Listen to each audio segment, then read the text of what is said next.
Hello, volunteers, and welcome to our very first meeting.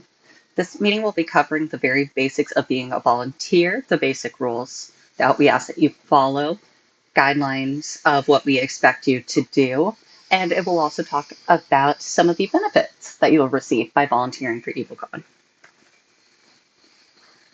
So, first of all, to explain a term that you may hear used throughout your time with the convention, we call you minions, as we are Eville and you are our Eville minions.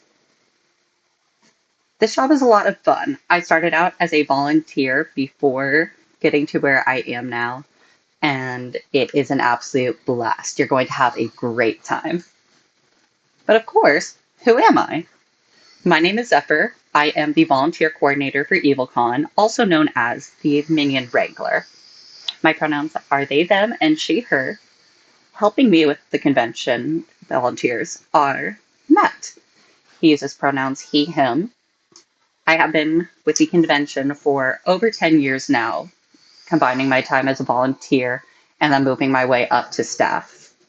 Matt has volunteered extensively in the past for the convention as well, and this is his second year as my assistant. So first, the rules. In order to be a volunteer, you have to be at least 13 years old. If you are under the age of 18 by the time of the convention, there is a parental consent form that I will have be signed by your parent or legal guardian. This form has to be turned into me by the first day of the convention or the first day that you are volunteering at the convention. If you do not provide this form, then unfortunately I will not be able to have you volunteer for us for this year. They are available to be printed out if you need one on the same page as the volunteer application. But if you're having trouble finding it, you can absolutely send me a message and I will get you one. I ask that you volunteer at least 5 hours on Friday and Saturday and at least 3 hours on Sunday. It's okay if you're not available every single day, but those are the minimum that you must volunteer on a given day to be eligible for your free badge for that day. This year, we are also testing out a new benefit. If you volunteer for at least 8 hours on Friday or Saturday, you are able to purchase a badge for another day of the convention at half the cost. There is a 3-strike policy that we follow. If you violate 3 minor policy infractions, then we will dismiss you from volunteering and you will receive a minimum 2-year ban. Major infractions are a 1-strike policy, and along with being dismissed, depending on the severity, you may be banned from volunteering as a whole. We may also ask you to leave the convention if the violation is serious enough. Some minor infractions include swearing while you are on duty. While you are wearing the volunteer t-shirt and wearing the volunteer badge, you are a representative of the convention, and we take that very seriously. If you are late without reaching out to us, that is also a minor infraction, as well as not checking badges at the panel doors, or if you are leaving your assigned place without checking in with somebody first. Some major infractions include not checking IDs if you are at an 18 plus panel door, and violating any and all rules that we expect our attendees to follow. As a note about being late and about the hour requirements, we understand that sometimes life happens. Traffic is awful. You sleep through an alarm. You have a family emergency. We get it. If that happens to you, please let us know as soon as possible.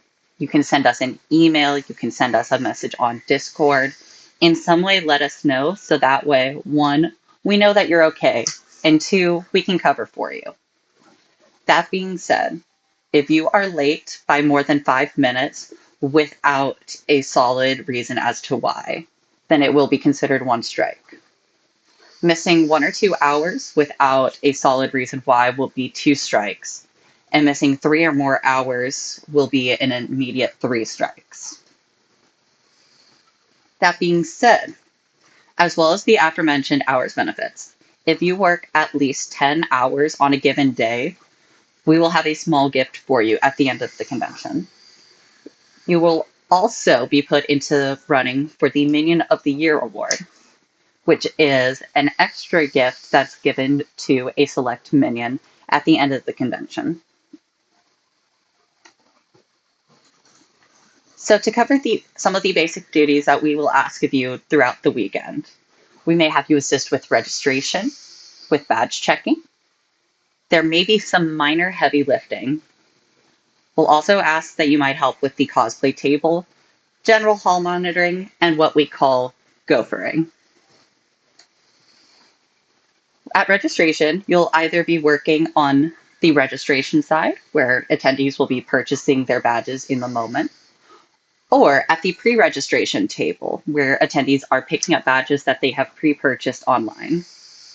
Both of these are done via computer stations, and we have small tablets as well.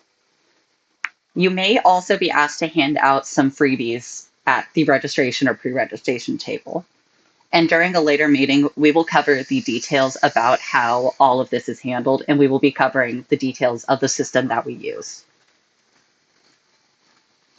For badge checking, minions will be sat outside the entry door to panels and events, as well as the vendor room and artist alley. We ask that all attendees have a badge somewhere on their person in order to go into a panel room or into the artist alley or vendors hall. For 18 plus panels, you must check their ID and make sure that 1, they are over the age of 18, 2, their ID is valid, it is not expired. It does have to be a photo ID. However, a military issued ID or passport is also valid. And if the line for the panel is very long, it is absolutely acceptable to start checking IDs in advance. We will also be going over more details about checking IDs and where everything is located on the various IDs of the states in our local area at a later date. We will also have designated badge colors for each day of the weekend to help make it easier to identify whether or not an attendee is wearing the proper badge. And we will have sneak peeks of these badges available for you as well at a later date. As a special note also about lines for panels. Some of our panels end up getting very popular, and we'll have attendees excitedly waiting in line well in advance. As stated in our official policy, disabled persons, EvilleCon staff, on-duty volunteers, special guests, and vendors are not required to stand in line for entry into any event room. What this means is that if a disabled person, for example, is needing entry to the room in advance as they are unable to stand in line, that is absolutely acceptable. It is totally fine to go ahead and let them in advance so that way they can be seated. You may also have staff, special guests, and vendors entering into rooms in advance of events. Whenever it comes to heavy lifting at the convention, we often ask our volunteers to help during setup and teardown. You are not required to help with setup and teardown, while it is much appreciated. And of course, if there is any issues that you have with heavy lifting or you do not feel comfortable lifting something, please say something. We are not going to force you to do something that is unsafe or uncomfortable for you. If you have assistance making and repairing cosplays, we may ask you to assist at the cosplay repair table. This table is available for attendees to go to if they are needing assistance with minor repairs in the moment of the cosplay they are wearing. The cosplay staff also have a wealth of experience and will be more than happy to answer any questions that you have if you're wanting to learn more about how to do cosplay repair. When it comes to hall monitoring, At all times, we will ask you to keep an eye out and watch for general rule breaking by attendees, shoplifting, any drugs or alcohol use, inappropriate PDA or public displays of affection, injury and mental distress, and verbal and physical altercations. When it comes to inappropriate public displays of affection and other things along that line, we are a family friendly event. What this means is that we need to keep our halls PG rated. Things that you might want to look out for that we do not allow is heavy makeout sessions in the hallways, heavy petting, no leashes, as that creates a tripping and choking hazard. We cannot have Cards Against Humanity played in the hallways as it is an 18 plus game. And we can't have outfits that are showing and outlining genitalia. This means that spandex bodysuits, such as a Deadpool outfit, will need to have dancer belts. This will cause you to have more of an appearance of a Barbie or Ken kind of doll, where there is nothing visible. A general rule of thumb that we have is if it would make a sweet little old lady feel embarrassed, or a 13-year-old would uncontrollably giggle at the sight, it may not belong in our hallways. If you see something and if you don't feel comfortable approaching the attendee yourself, you can absolutely communicate with either myself, Matthew, or any of the other staff members, and we will come and handle the situation for you. You will be outfitted with walkie-talkies during your working hours, so that way you always have easy access to communicate with us. However, should you like to handle the situation yourself, it is totally fine to inform the attendee that the action that they are doing, we are not allowed to do, and the reason why we have that rule. In the case of Cards Against Humanity or similar games, you can let the attendees know that we do have a specific room set aside for card games, and that they are absolutely welcome to go ahead and bring it over to that room and then have a blast. If you see a major rule break, such as theft or violence, immediately report the incident, including what is happening and where it is happening, over the walkie or in person to another staff member. It is very important, though, that you do not confront or chase in this circumstance.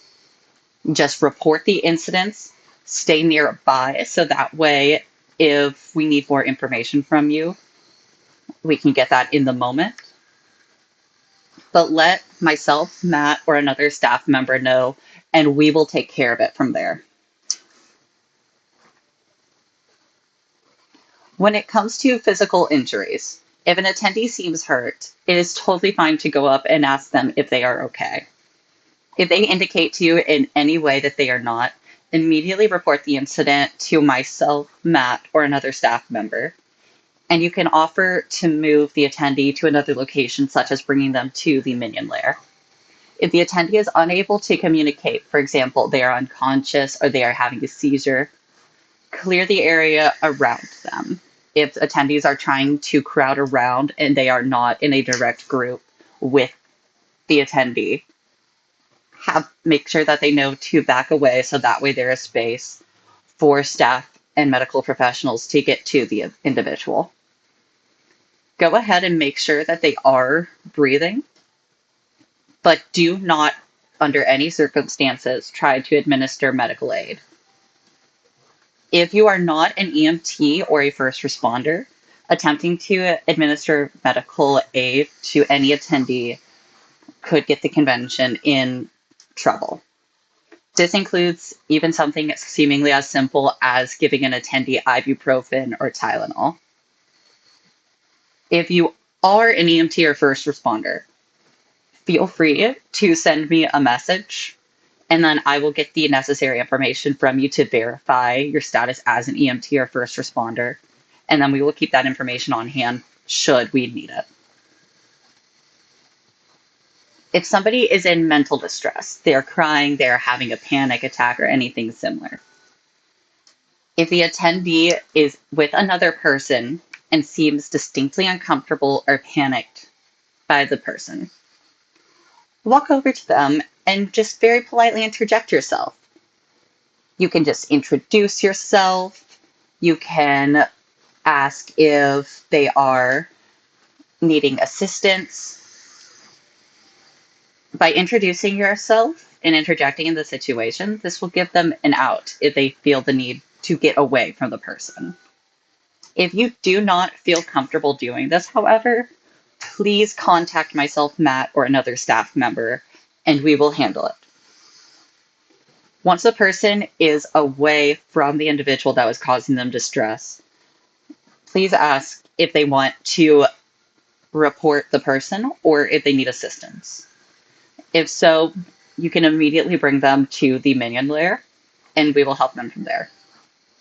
If the attendee is alone and is visibly upset, feel free to check in with them, ask if they're okay or they need help or if something happened. If they indicate that they are not okay or something did happen or they do need help, immediately report the incident to myself, Matt, or another staff member. And if they tell you what happened, go ahead and let the staff member know as well. If the attendee is comfortable, try and lead them to the minion layer. If they do not want to go, do not force them to leave where they're at. Instead, you can offer to bring them to another place that is quiet and maybe a little bit more away from the general crowd, and wait for myself, Matt, or another staff member to arrive.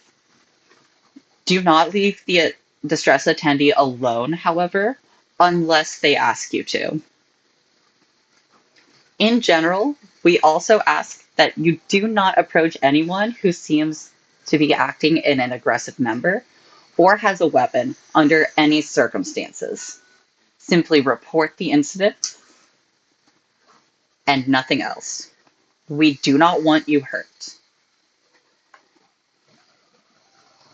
When it comes to gophering, or the gopher clause, what this means is that we reserve the right to ask for you to do things that may seem like to be the most menial tasks, such as we might ask you to grab water bottles for a special guest or for our artists and vendors, or we may ask for you to simply hold a seat for a special guest.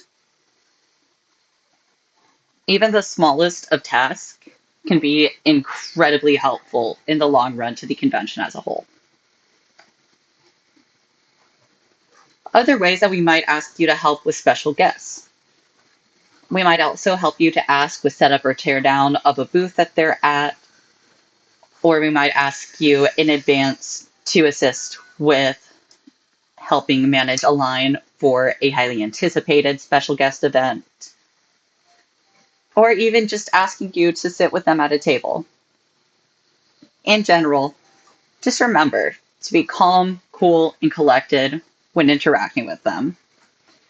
Just treat them like a human because they'll get enough fawning and raving from the attendees. At our next meeting, we'll be going into more detail about how to interact with our special guests. And speaking of our next meetings, our next meeting will be on January 25th. It will be covering how to interact with our special guests. We'll also have 2 meetings in February covering service animals, IDs, and more, and going over registration. Once we get closer to the convention, there will also be a form sent out to everybody talking about hours and how to get you set up for your initial hours for the convention weekend. That brings us to the end of this meeting. Thank you so much for listening, and I can't wait to have a wonderful weekend with you.